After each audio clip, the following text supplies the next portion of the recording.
اور لاپتہ افراد کی جدوجہد کو بہت اچھی طرح جانتے ہیں اور بہت کلوزلی اس کا بلکہ نشانہ بھی، جو بہت سارے صحافی ہیں اس کا نشانہ بھی بنے ہیں۔ آج ہم لوگ ایک رپورٹ جاری کر رہے ہیں جو کہ پہلی اور آخری رپورٹ نہیں ہے، بلکہ یہ ہماری جو 16 سالہ جدوجہد ہے اس میں ہر سال ہم یہ رپورٹ سال کے آخری دنوں میں جاری کرتے ہیں، اور اسی طرح کی آج بھی ہم ایک رپورٹ جاری کر رہے ہیں جس میں کہ ہم پورے سال کی جو ہماری ایکٹیویٹیز رہیں، جس طرح سے ہم لوگوں نے جدوجہد کی، جس طرح فائٹ کی، اور ہمارے ساتھ جو اسٹیٹ کا سلوک رہا، وہ سب کچھ اس کے اندر ریکارڈ کیا ہوا ہے، اور ایک ثبوت کے طور پہ ہم اس چیز کو آج پیش کر رہے ہیں۔ ڈیفینس آف ہیومن رائٹس نے عدالتوں میں کیسز اپنے فائٹ کیے، ہم نے جو فیملیز تھیں ان کے سائیکو سوشل کاؤنسلنگ سیشنز کیے، اور اس سال میں تقریباً 100 سے زیادہ فیملیز کو ہم نے سائیکو سوشل ہیلپ دی، کیونکہ یہ وہ اینگل ہے جو کہ بہت کم اس کو ایڈریس کیا جاتا ہے۔ کورٹس میں لوگ چلے جاتے ہیں، کمیشن میں لوگ چلے جاتے ہیں، مگر ان کا یہ نہیں پتہ ہوتا کہ ان کی فیملیز پہ گزر کیا رہی ہے، ان کے مینٹل ہیلتھ کا کیا لیول ہے، یعنی ڈپریشن سے ان کا کیا حال ہے، وہ بے ہوش ہو رہی ہیں، چیخیں مارتی ہیں، ان کو دورے پڑتے ہیں ماؤں کو، بیٹیوں کا کیا حال ہوتا ہے، جب ماں ڈپریس ہوتی ہے خود بخود بچے بھی ڈپریس ہو جاتے ہیں، اور کیونکہ ان کے پاس وسائل نہیں ہیں کہ وہ اپنے پیاروں کو واپس لا سکیں، تو پیارے واپس نہیں آ رہے، گھر کا چولہا نہیں چل رہا، اکنامک ڈیواسٹیشن ہے، ساتھ ہی جب یہ مینٹل ان کا ایشوز شروع ہو جاتے ہیں، سائیکولوجیکل ایشوز شروع ہو جاتے ہیں، تو بس کام ختم ہو جاتا ہے ان کا کہ وہی پوری خاندان تباہ ہو جاتا ہے۔ اور اس میں حکومت کا رول اتنا ہے کہ ایک چھوٹی سی ہم کوشش کرتے ہیں تو اس کو بھی دبایا جاتا ہے۔ ایک کتاب ہم لوگوں نے ایشو کی جو کہ اس میں 10 کہانیاں تھیں، اور جس کا نام یہ تھا کہ ہم غمزدہ ہیں، ہم جبری گمشدہ ہیں، اور اس کو ہم نے جب جاری کرنے کی کوشش کی تو جب ہم آتے ہیں تو عکس گیلری سیل ہو جاتی ہے۔ ہم ایک چھوٹی سی 6 منٹ کی ایک فلم بناتے ہیں جس میں ہم اس کا صرف دکھ دکھا رہے ہیں کہ اس دکھ کیا ہوتا ہے، ہم یہ نہیں کہہ رہے کہ کس نے جبری گمشدہ کیا، ہم کسی ادارے کی طرف انگلی نہیں اٹھا رہے، مگر ہم صرف یہ بتا رہے ہیں کہ پیچھے رہ جانے والی فیملیز پہ کیا گزرتی ہے۔ تو وہ عکس گیلری سیل کر دی جاتی ہے، نہ ہم وہ کر سکے، نہ کسی کو پتہ چل سکے کہ ان کا دکھ کیا ہے۔ تو یہ کیا ہے؟ یہ کیا کوئی مارشل لا ہے اس ملک میں؟ یہ جمہوریت ہے؟ ایسی ہوتی ہے جمہوریت کہ کچھ دکھی لوگ بیٹھ کے اگر رونا دھونا کرنا چاہتے ہیں، فریادیں کرنا چاہتے ہیں، تو آپ اس کی بھی اجازت نہیں دیتے؟ یہ چیز ہم بالکل قبول نہیں کریں گے، یہ مارشل لا نہیں ہے، یہ پاکستان ہے اور یہ ہمارا پاکستان ہے، کسی بھی صدر، وزیر اعظم یا چیف آف آرمی اسٹاف کا پاکستان نہیں ہے، یہ یہاں کے ملک کے عوام کا پاکستان ہے۔ میں آپ لوگوں کو آج ایک سنجیدہ پیغام دینا چاہتی ہوں سال کے آخر میں، کہ پورا سال ہم جدوجہد کرتے رہے اور ہم لوگوں کو آپ لوگوں نے کسی بھی فورم پہ سپورٹ نہیں کیا۔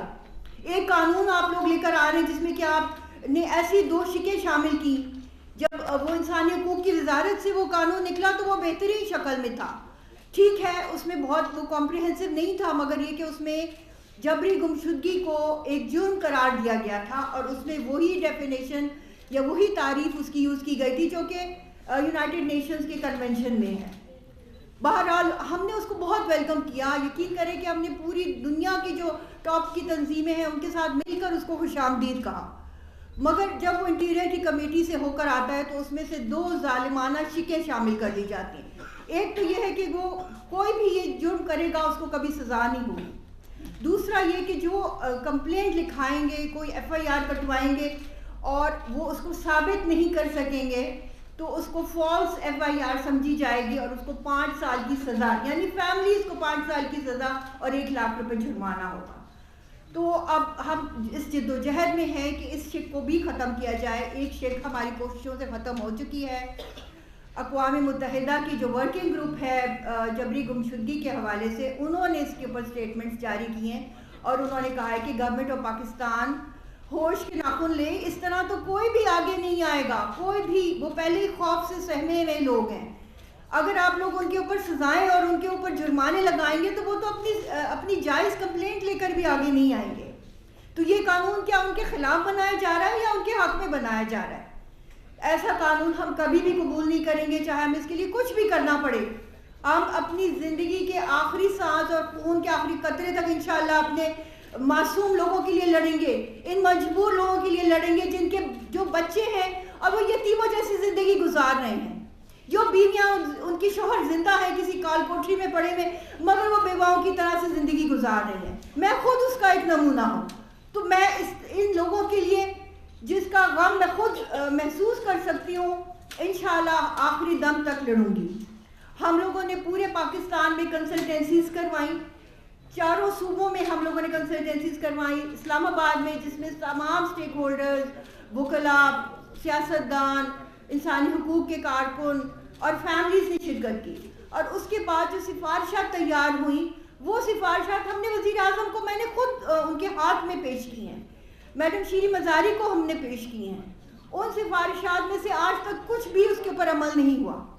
ہم کو یونائٹڈ نیشنز کا کنونشن پاس کروانا ہے. آپ کو ایکس وائی زیڈ لکھنے کی ضرورت نہیں ہے, دائیں بائیں دیکھنے کی ضرورت نہیں ہے. ایک اتنی 40 سال سے جو جد و جہدیں ہوئی ہیں جبری گمشدگی کے لیے پوری دنیا بھر میں, اس کا نچوڑ یہ یونائٹڈ نیشنز کا کنونشن ہے. جو ارجنٹینا میں مہم چلی, جو فلسطین میں چلی, جو کشمیر میں چلی, جہاں جہاں بھی دنیا میں یہ مہم چلی ہے جبری گمشدگی کے لواحقین نے چلائی ہے, بالخصوص خواتین نے چلائی ہے. اور اس کے بعد یہ کنونشن تیار ہوا ہے جو کہ ہر طرح سے ایک مکمل ڈاکیومنٹ ہے. ہمارا یہ مطالبہ ہے اور ہمارے اینڈ آف دا ایئر اور نیو ایئر کے عزائم میں یہ چیز شامل ہے کہ آپ کو وہ convention, United Nations convention for the protection of all persons against enforced disappearances pass کرنا ہے. اور ہم اس کا مطالبہ کرتے ہیں اور تمام لوگوں کو ہم مطالبہ کرتے ہیں کہ گورنمنٹ آف پاکستان, وزیر اعظم, چیف آف آرمی اسٹاف اس بات کے لیے تیار ہو جائیں کہ اگلے سال پاکستان کا یو پی آر ہے اور یو پی آر میں پورے 194 کنٹریز جو ہیں وہ پاکستان کے ہیومن رائٹس ریکارڈ کے اوپر تنقید کریں گی. تو کیا ہم اس کے لیے تیار ہیں؟ اور پچھلے سال بھی, پچھلے یو پی آر میں بھی پاکستان کے خلاف ٹاپ کنٹریز جو دنیا کی ٹاپ کنٹریز ہیں ان میں سے 14 ملکوں نے جبری گمشدگی کے متعلق پاکستان کو ریکمنڈیشن دی تھی اور انہوں نے کہا تھا کہ پاکستان جو ہے وہ کنونشن کو پاس کرے یا اس کے پاس کوئی قانون ہونا چاہیے. تو اس کے باوجود اب یہ تقریباً ملا کے ہمارے پاس 12 سال ہو گئے کہ ہم وعدے کر رہے ہیں انٹرنیشنل فورمز پہ کہ ہم قانون کو پاس کریں گے. 12 سال ہو گئے کہ ہم کہہ رہے ہیں کہ ہم قانون لے کر آئیں گے. 12 سال ہو گئے کہ ہم کہہ رہے ہیں کہ ہم لوگ جو ہے وہ ایک کمیشن بنائیں گے جو کہ انفورس ڈسپیئر کے لیے فعال طریقے سے کام کرے گا.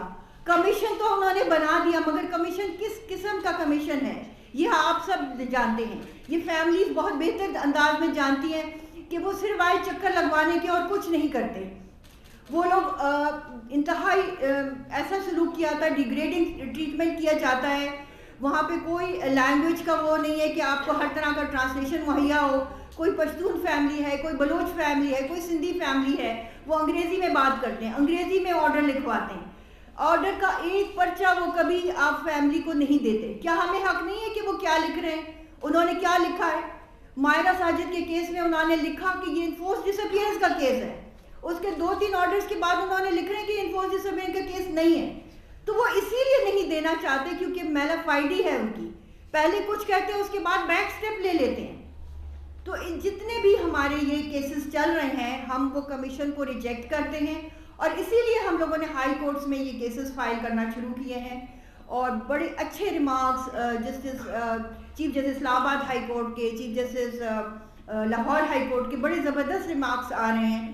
اور انہوں نے کہا ہے کہ ان کا نہ صرف یہ کہ ان کو فوری طور پہ بازیاب کیا جائے بلکہ ان کا خرچہ بھی جو ہے وہ گورنمنٹ آف پاکستان کی ذمہ داری ہے کہ آپ ان کے گھر کے خرچے چلائیں. تو ہم لوگ نئے سال کے عزائم میں ایک تو ہمارے لیے یہ شامل ہے کہ ہم ہمت نہیں ہاریں گے اور ہم لوگ وہ کنونشن, اقوام متحدہ کا کنونشن پاس کروانا چاہتے ہیں. آپ نے دیکھا ہوگا کہ جتنی بھی میری جدوجہد رہی ہے, جتنے بھی دور حکومت آئے ہیں ان سب نے ہم سے وعدے کیے اور اس کے بعد جب وہ خود پاور میں آئے, جیسے میاں نواز شریف صاحب جب وہ اپوزیشن میں تھے وہ ہمارے کیمپ میں آ کر روئے اور وعدہ کیا کہ قید خانے کے دروازے کھلیں گے. اور جب وہ وزیر اعظم بنے تو انہوں نے سلام دعا بھی نہیں کی, انہوں نے میٹنگ کا ٹائم نہیں دیا. اور اس کے بعد ایسے قانون پاس کیے پاکستان میں جس طرح پاکستان پروٹیکشن ایکٹ ہو گیا, action in aid to civil power, جس میں کہ جبری گمشدگی کو جائز قرار دے دیا گیا. تو وہ اپوزیشن میں انسان کچھ ہوتا ہے اور جب اس کو پاور مل جاتی ہے تو وہ کچھ اور ہو جاتا ہے. تو میں یہ 4 دور حکومت دیکھ چکی ہوں اور ہر دور حکومت میں یہی کیا گیا. اگر اب بلاول صاحب ہیں میں ان کو دعوت دیتی ہوں کہ وہ آئیں ہمارا ساتھ دیں اس میں. پیپلز پارٹی میں اگر وہ اپوزیشن انہوں نے پی ڈی ایم بنائی ہے تو پی ڈی ایم ایشوز کے اوپر چلے. کیا خلا میں چلیں گے؟ یہ سیاست کہاں کریں گے؟ پاکستان میں تو گراؤنڈ ریالٹیز کیا ہے کہ پاکستان کے شہری لاپتہ ہیں. کیا ان کو اس بات کا نہیں پتا مریم بی بی کیا سیاست کر رہی ہیں؟ صرف آ کے انہوں نے ظاہر یکجہتی نہیں کرنی ہوتی. اس وقت ہوتا ہے جب آپ پارلیمنٹ میں کوئی بلوں کو پاس کر رہے ہوتے ہیں آپ ان کو پڑھا تو کریں کہ اس میں کیا لکھا ہوا ہے. کیا ان کا یہ فرض نہیں بنتا؟ بڑی بڑی پارٹیاں ہیں, نون لیگ ہے, پیپلز پارٹی ہے, اے این پی ہے, کیو لیگ ہے اور ایم کیو ایم ہے. کیا ان کا فرض نہیں بنتا کہ جب کوئی غلط قانون پاس ہو رہے ہوتے ہیں تو کوئی اپنی وہ دیں, ان پٹ دیں, کوئی اپنی ریزسٹنس شو کریں؟ یہ صرف سڑکوں پہ آ کے ظاہر یکجہتی کرنے کے لیے نہیں ہے. میں ان سب کو دعوت دیتی ہوں, مریم بی بی کو, بلاول صاحب کو, کہ اپوزیشن میں آپ نے آنا ہے, آپ نے تحریک چلانی ہے, آپ نے کہنا ہے کہ عمران خان کچھ نہیں کر رہا. آپ نے ڈیلیور کیا ہے کیا؟ اگر نہیں کیا تو آپ ڈیلیور کرنے کا کیا پلان ہے آپ کے پاس؟ کیا آپ نے اپنے ایجنڈا میں رکھا ہوا ہے؟ کیا آپ کے پولیٹیکل ایجنڈا میں ہے جبری گمشدگی کا حل نکالنا یا اس کو ختم کروانا یا اس کے لیے کوئی ڈائیلاگ کرنا؟ میں آخری دفعہ ان سب سے کہنا چاہتی ہوں کہ آپ اپنے پورے پاکستان کو پوری دنیا کے سامنے ذلیل نہ کروائیں. آپ پاکستانی شہریوں کو ذلیل نہ کریں. میں ابھی ایک مزمل بابا سے مل کر آ رہی ہوں جو مرنے والی حالت میں ہے اور وہ جھولی پھیلا کے بددعائیں دے رہا ہے. وہ اس کا بیٹا 2007 میں جو کہ ایم ایس سی اکنامکس کر رہا تھا اس کو لاپتہ کیا گیا. لال مسجد آپریشن کی آڑ میں اس کو ڈسپیئر کیا گیا. اس کے پاس پکچرز ہیں, وہ کہیں ڈیٹینشن سینٹر میں اس کی تصویر تک ان تک پہنچی ہے, مگر اس کو آج تک ان لوگوں نے بازیاب نہیں کیا. پھر جعلی انہوں نے ڈی این اے کروا کے ڈکلیئر کر دیا کہ وہ مر چکا ہے. آپ یہ دیکھیں اس طرح کے بوڑھے باپ تڑپ رہے ہیں اور وہ اپیلیں کر رہے ہیں حکومتوں سے. اب انہوں نے اپیلیں کرنا بند کر دی ہیں, اب وہ صرف بددعائیں دیتی ہیں. تو میں انتظامیہ سے, وزیر اعظم سے, چیف آف آرمی اسٹاف, صدر عارف علوی صاحب سے اپیل کرتی ہوں کہ جب یو پی آر کا وقت آئے اس سے پہلے آپ کوئی اچھے قدم اٹھا لیں. آپ ان سب لوگوں کو بازیاب کر دیں جتنے بھی پاکستان کے طول و عرض میں لوگ لاپتہ ہیں, اور یہ آپ کو کرنا ہوگا ورنہ ہم آپ کو 1 مہینے کا موقع دیتے ہیں. 30 جنوری تک, 31 جنوری تک اگر یہ تمام لوگ بازیاب نہ ہوئے تو ہم لوگ اسلام آباد میں کیمپ لگائیں گے اور پھر ہم سے یہ کوئی نہ کہے کہ آپ کب کتنے دن کے لیے آئی ہیں. جیسے ہی میں اسلام آباد میں آتی ہوں مجھ سے پوچھتے ہیں کہ آپ کب جا رہی ہیں, تب میں جاؤں گی نہیں. تو ہم یہ لاسٹ وارننگ دے رہے ہیں حکومت کو کہ 31 جنوری تک تمام لوگ بازیاب ہو جائیں.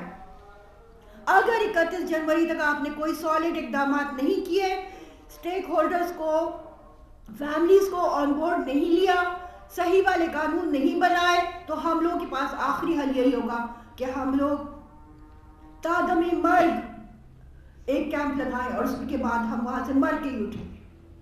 تھینک یو سو مچ. میرے ساتھ بہت سینئر لائرز اور بیٹھے ہوئے ہیں اور وہ بھی آپ کو اپنے کیسز کے بارے میں جو اسلام آباد ہائی کورٹ میں یہ ہمارے کیسز چل رہے ہیں ان کے بارے میں بتائیں گے کہ کس طرح سے یہ لوگ ایفرٹ کر رہے ہیں اور کس طرح سے حکومت ان کی جو کوششیں ہیں ان کو ناکام بنا رہی ہے.